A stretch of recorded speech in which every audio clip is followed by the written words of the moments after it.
RMC, Apolline Matin. Apolline de Malherbe. Il est 7h41 et vous êtes bien sur RMC. L'invité du jour. On va partir tout de suite à Marseille. Bonjour Jean-Luc Chauvin. Vous êtes le président de la Chambre de commerce et d'industrie d'Aix-Marseille. Vous êtes aux premières loges pour constater les effets du manque de carburant dans la région. On va y revenir, mais d'abord, j'aimerais qu'on aille au point de départ avec vous tous aussi qui nous appelez au 32-16 depuis ce matin pour nous dire ce que vous vivez. Jean-Luc Chauvin, vous êtes là. Philippe est également là, de la Seine-sur-Mer. Bonjour Philippe. Bonjour Apolline. Philippe, vous êtes chef d'entreprise, vous vendez du carrelage, vous avez ouvert plusieurs magasins, c'est bien ça ? C'est bien ça, je suis installé aujourd'hui à la Valentine et sur la route des Trois-Lucs. Je peux citer les magasins ou Ah pas? bah allez-y, c'est le moment. Bon ben voilà, il y en a un qui s'appelle les Carrelages de Marseille, on est situé à la Valentine. Ouais. Et l'autre, je viens d'ouvrir ce nouveau magasin qui s'appelle CDM Stone qui vend de la pierre et on est installé à Saint-Menet, dans l'arrondissement de Marseille. Et est-ce que les gens viennent encore là ? Ben aujourd'hui, on rencontre le problème. J'ai ouvert ce magasin il y a 2 mois. On rencontre le problème depuis les grèves.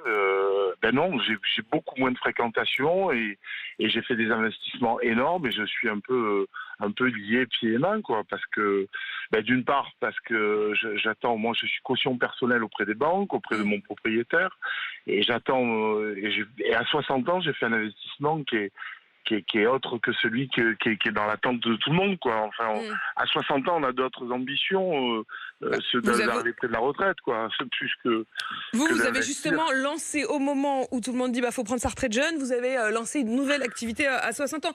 Philippe, restez avec nous justement pour pouvoir témoigner. Jean-Luc Chauvin, avec vous, on prend un peu de hauteur puisque vous êtes président de la Chambre de commerce et d'industrie d'Aix-Marseille. Globalement, que vous disent aujourd'hui les commerçants, les artisans, les patrons d'entreprise? Écoutez, ils sont très inquiets, vous venez de l'entendre. Ils sont très inquiets pour plusieurs raisons. Les commerçants d'abord, parce qu'ils ont peur d'avoir à subir des dégradations de leur commerce, comme ça a été le cas jeudi soir de façon très violente à Marseille, et comme ça pourrait être à nouveau le cas. Ils sont très inquiets parce que les clients ne viennent plus en centre-ville, parce qu'ils ont peur de tomber au milieu de manifestations, et aussi parce qu'ils n'ont plus de carburant. Et ils sont très inquiets, en fait, tous, pour pouvoir maintenir leur activité et faire en sorte que leur entreprise puisse être pérennisée avec l'emploi qui va avec. On est dans une situation finalement où ceux qui travaillent beaucoup, ceux qui sont concernés, se retrouvent pris en otage par peut-être ceux dont ils ont le sentiment qu'ils ont déjà des régimes spéciaux et qui ne sont pas vraiment concernés, mais qui bloquent le pays avec parfois des exactions très violentes. Alors on l'a entendu d'ailleurs notamment dans le journal Les Échos ce matin, il y a une interview du patron du MEDEF, Geoffroy Roux de Bézieux, qui s'était très peu exprimé depuis le début de la mobilisation et depuis le début de la réflexion sur la réforme des retraites, mais qui appelle à une reprise du travail partout et qui appelle à ce que cette réforme-là, elle puisse être poursuivie et avancée. C'est vraiment le point de vue aujourd'hui du patronat. Pour autant, Jean-Luc Chauvin, depuis ce matin, on a aussi des témoignages de gens qui disent mais mon patron, des patrons de PME, de TPE qui ont une dizaine de salariés, en même temps, ils comprennent quand même les grèves. Là, chez vous, le problème, c'est les blocages précisément, Jean-Luc Chauvin. Oui, comprendre les grèves, bien sûr, tout le monde les comprend. La réalité, on peut en discuter. Là, le sujet, c'est qu'on bloque l'économie. Certains prennent en otage, avec le problème de l'essence d'un côté, avec d'autres sujets, prennent en otage tous ceux qui ont besoin aussi de travailler, de continuer à vivre. À nouveau, on rentre dans un phénomène où on vit maintenant depuis 3 jours une grève des poubelles. La grève de la collecte des déchets qui est donc perturbée en effet à Marseille depuis lundi matin. Il faut qu'il appelle à une grève reconductible. Oui, et qui du coup fait craindre des épisodes qu'on a déjà connus ici sur ce territoire à de nombreuses reprises, qui appellent à des problèmes sanitaires importants, qui appellent à des problèmes surtout avec les manifestations actuelles de feux, de poubelles ou autres, et qui met globalement tout le monde dans une situation d'inquiétude, et donc l'activité économique ne fonctionne plus. Vous savez, l'activité économique, son marqueur, c'est la confiance. Quand il n'y a pas la confiance ou quand une partie de l'économie est bloquée, l'économie ne marche plus. Et vous entendiez tout à l'heure votre auditeur qui a expliqué que lui, à 60 ans, il avait pris des risques, il s'était engagé, il était caution vis-à-vis de la banque, il était caution vis-à-vis de son propriétaire. Et vous vous rendez compte si à cause de ces événements, il ne peut pas honorer ses fins de mois, mais c'est lui qui va remettre en cause tout ce qu'il a fait toute sa vie. Alors on va pas parler tout de suite de malheur, mais Jean-Luc Chauvin, en effet, on le sent bien, cette inquiétude. Philippe, justement, vous êtes resté avec nous, c'est de vous qu'on parle. Philippe, cette inquiétude. D'abord, je dirais une question très concrète. Vous nous dites que vos magasins, ils se trouvent le long de la route. Qu'en est-il sur la route? C'est-à-dire qu'on sait que 40% des stations du département sont à sec ce matin. Oui. Est-ce que ça veut dire aussi que les gens prennent moins leur voiture ou en tout cas vont repousser ce qui les aurait fait sortir de leur trajet absolument nécessaire et irréductible? Ben oui, Apolline, je vais vous donner des exemples concrets. Aujourd'hui, je fais le trajet, moi, la Seine-sur-Mer, Marseille, tous les jours, matin et soir. Je travaille 6 jours sur 7. Je commence à 7h30 et je finis à 19h. Donc, vous imaginez les heures et le travail que je fais. Oui. Peu importe, ça fait partie de ma vie.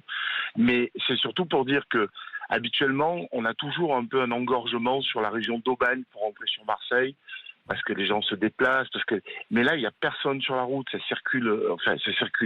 Les gens travaillent sûrement Étonnamment, il y a moins de monde sur la route, mais parce que de fait, ils réduisent tous les trajets au strict nécessaire. Ils réduisent les trajets, et c'est pas leur priorité aujourd'hui. Leur priorité, c'est quand même la nourriture avec les augmentations. Je veux dire, aujourd'hui, les gens, quand il y a un problème national, en l'occurrence celui de l'essence et celui des grèves, ils vont donner leur déplacement et leur intérêt prioritaire sur d'autres choses que d'aménager leur jardin ou leur carrelage ou leur salle de bain. Vous voyez. Et vos salariés, Philippe? Moi, j'ai 11 salariés. Vous imaginez, j'ai 11 salariés. Mon souhait, c'est que quand même ma société se porte bien, que je puisse nourrir ces 11 familles. Et en l'occurrence, je suis inquiet parce que je ne sais pas où on va.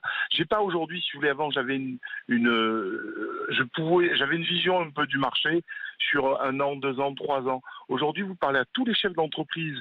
Je parle de notre région, bien sûr. J'ai aucune vision, c'est-à-dire que vous pouvez travailler très bien une journée, faire le chiffre d'affaires de 3 jours ou une semaine, et puis pendant 10 jours ne plus rien faire.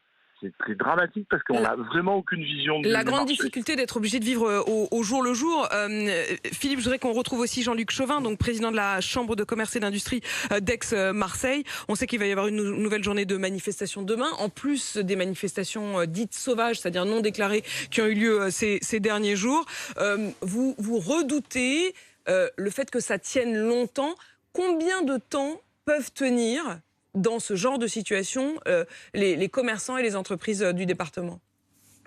Écoutez, c'est très compliqué de donner un délai. Ce que je peux vous dire, et votre auditeur, enfin notre chef d'entreprise vient de le dire, il y a une succession depuis 3 ans d'événements qui fragilisent les entreprises et en particulier les commerçants, notamment.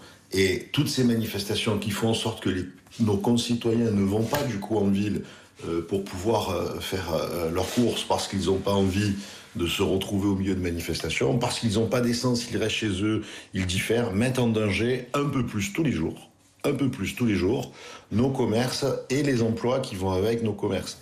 La réalité, c'est qu'il n'y aura pas du jour au lendemain la totalité des commerçants et des artisans et des entrepreneurs qui vont se retrouver à fermer, mais ça va participer à accélérer le mouvement. Donc il faut trouver une solution. Une forme de fragilisation. Il faut sortir de cette situation et faire en sorte que chacun retrouve aussi raison gardée. Jean-Luc Chauvin, sujet compliqué. Jean-Luc Chauvin, président de la Chambre de commerce et d'industrie d'Aix-Marseille. Merci à vous, merci aussi à Philippe qui nous appelait et témoignait aussi de ces magasins de pierre et de carrelage. Je vous le disais, on avait reçu d'ailleurs la semaine dernière Olivier Matteux, carrément de l'autre côté de la chaîne, qui lui est à la tête de la CGT des Bouches-du-Rhône, a redit hier, il faut des grèves partout, tous les jours et dans tous les secteurs. Il n'y a plus aucune règle qui vaille. Donner la parole à chacun, c'est aussi ça. RMC, il est 7h50.